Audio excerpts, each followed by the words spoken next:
There's no blueprint for life. There's no one way to live life, because we are all, that's why everybody is different. That's why we have fingerprint. Everybody thinks different. Everybody has a vision that they need to chase. We all need to have our purpose, especially as human beings. We all have something that we want to chase. We all have something that we desire to have in life based on experience.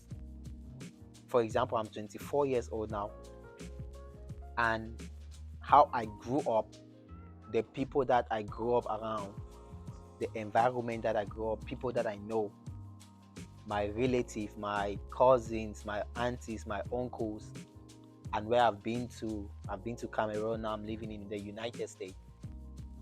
Because I've experienced this, how life is, I have to choose to live life in a certain way, in a way that makes me happy, in a way that makes me fulfilled.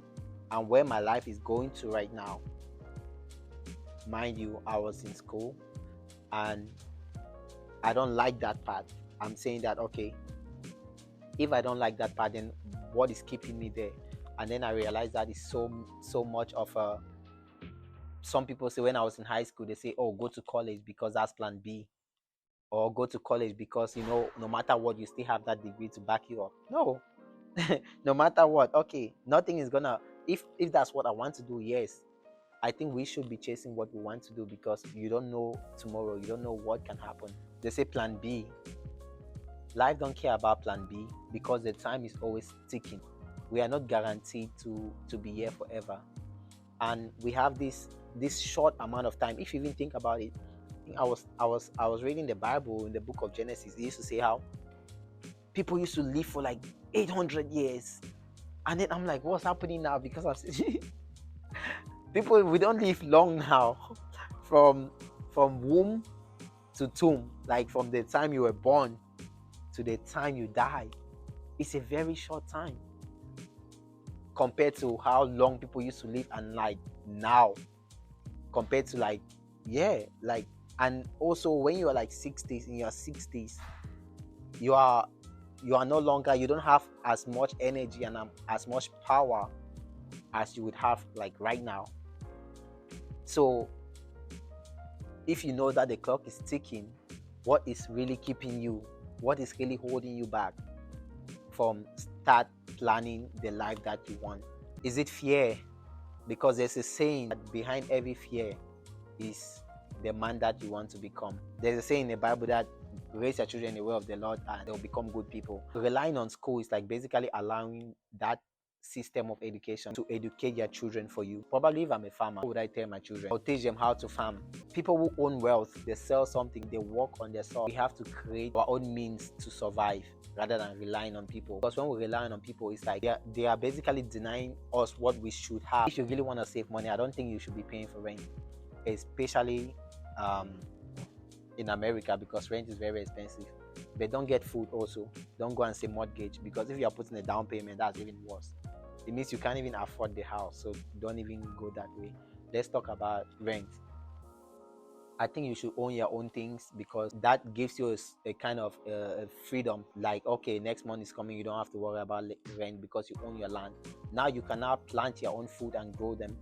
Probably you are into farming. Maybe you can do any type of farming, maybe animal farming, maybe you just do plants. And then let's say you have excess, now you can sell some, then you can get money to buy anything that you need, like trade with something that you need.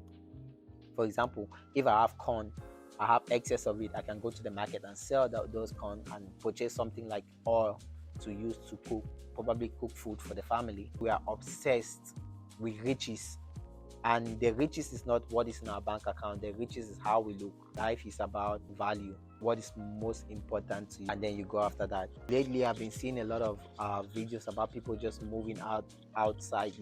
Like they call it homestead, where they live in like a far away from like the industrial metropolitan city, just because they need peace of mind. Whatever you are thinking right now, if you are not chasing that, I'm just gonna tell you, time is ticking. You're not guaranteed to be here next. The truth is, I've seen people younger than me are dead. Every day is a blessing. Don't take your heartbeat for granted. Literally, that's life. It doesn't care what you are going through. It happens for you to grow through it. You'll figure it out. I think last year I was so broke that I actually think about, okay, now I need to do something about my life. Now I need to start making changes. Now I need to take my finances more seriously. If rich people have multiple sources of income, what is stopping you? Because we go to school for 4 years just to have one income. They're saying that once you save money, you can now look at your environment and say, okay, what is missing? What do people need? If you can satisfy a need, if you can solve a problem, then you can start up a business, and there can be millions of opportunities or millions of business you can start. I'm 24, I have time. You don't want to make any final mistake when you are 40 years old. You want to make mistakes when you are young. So if you are watching this and you are young, grateful for that opportunity. If you are old, no problem. You just have to be careful in the steps you take. And life is all about decision making. Before, I used to think poverty is growing up in the ghetto or in the slums. But now I'm thinking poverty is based on the poor decisions. Because I look at myself in the past. Some years I work really good and I look at my bank account. It doesn't match up the money I make to what is left. So they used to say, like, what are you keeping? You can make 1 million or 2 million a year. What is left is what you really owe. You have to start building assets. If you have just one stream of income, you have to force a portion first for investing, force a portion first for saving, because once you invest, you put yourself first. You cannot come out of the bubble of this cycle. Then you saying what is wrong because nothing is left, because you have to give everybody else, but you did not give yourself first, and you end up, okay, I'm not comfortable where I am right now. I want to change. How can I change? Or you need to have money to change, and then you realize that, oh wow, you actually don't have any money left. Once you start saving more, that's the first step. That's why I'm out here. I'm encouraging anybody watching. I don't know where I'm going to be in 4 years. I don't know where this channel will be in 4 years, but I want to show up. I want to show up for you guys, so you guys can be accountable also. If somebody like me is showing up for you guys, I want you to show up for yourself every day. What do you want to do? Start chasing that.